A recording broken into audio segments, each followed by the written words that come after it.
بسم اللہ الرحمن الرحیم۔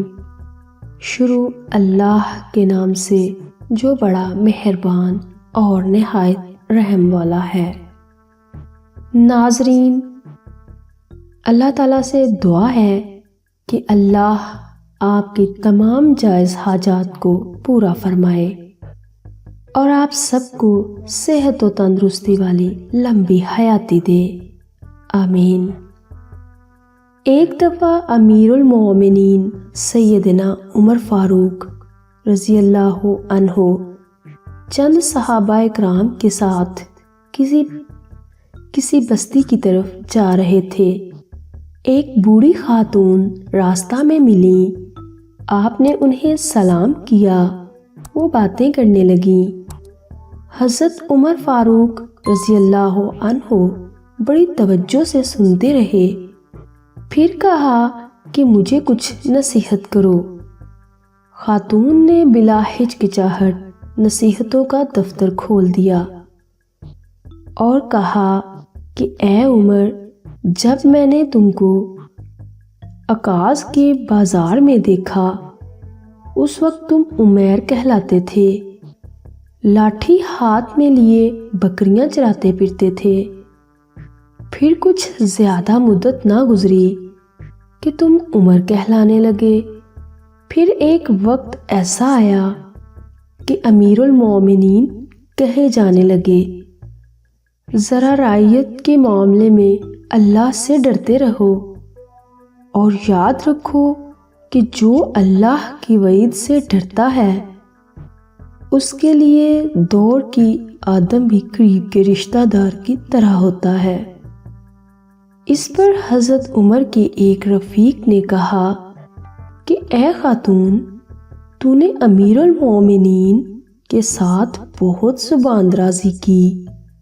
حضرت عمر نے فرمایا، انہیں کہنے دو، جانتے بھی ہو یہ کون ہیں؟ ان کی بات تو 7 آسمانوں کے اوپر سنی گئی تھی۔ عمر کو بدرجہ اولا سننی چاہیے۔ اگر یہ رات تک مجھے کھڑا رکھتی تو میں کھڑا رہتا، بس نمازوں کے اوقات میں ان سے معذرت کر لیتا۔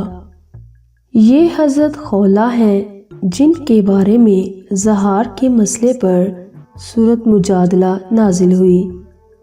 حضرت عمر خدمت خلق اور انسانی ہمدردی کا پیکر تھے۔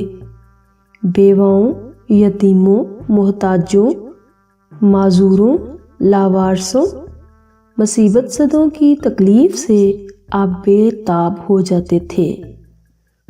جب تک ان کی تکلیف دور نہ کر لیتے چین نہ آتا۔ بیواؤں اور مجاہدین کے اہل و عیال کی ذاتی طور پر خبر گیری کرتے، خود مشکیں بھر بھر کر کنویں سے پانی اور بازار سے سودا سلف لا دیتے۔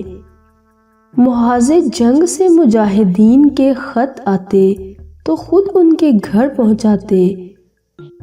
اگر گھر میں کوئی لکھنے والا نہ ہوتا تو خود ان کی دہلیز پر بیٹھ کر مجاہدین کی بیویوں کی طرف سے ان کے شوہروں کو خط لکھ دیتے۔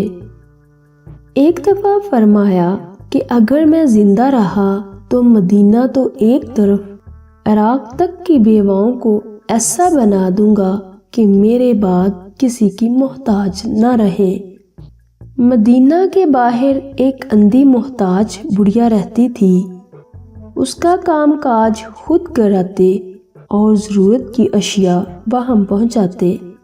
ایک موقع پر مدینہ کے بازار میں ایک نوجوان عورت نے آپ کو سرے راہ روک لیا اور کہا کہ امیر المومنین، میں بیوہ ہوں اور چھوٹے چھوٹے بچوں کا ساتھ ہے جن کے لیے کھانے کپڑے کا کوئی سامان نہیں۔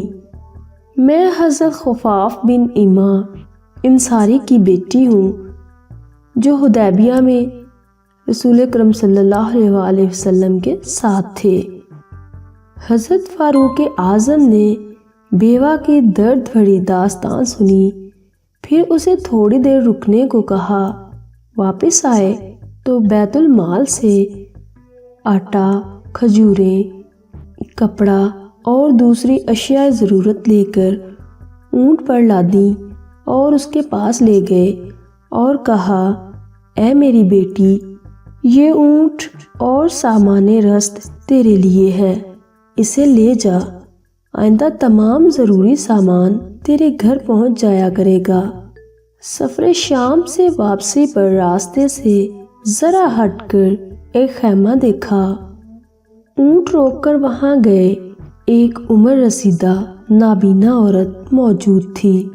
اس سے پوچھا کہ خلیفہ کے متعلق کچھ جانتی ہو؟ اس نے جواب دیا کہ اتنا معلوم ہے کہ وہ شام سے واپس چل پڑا ہے، خدا اس کا کبھی بھلا نہ کرے، اس سے مجھے کبھی کچھ نہیں ملا۔ تو ناظرین، اپنا خیال رکھیے گا، عنایت چیمہ کو دعاؤں میں یاد رکھنا۔ اللہ حافظ۔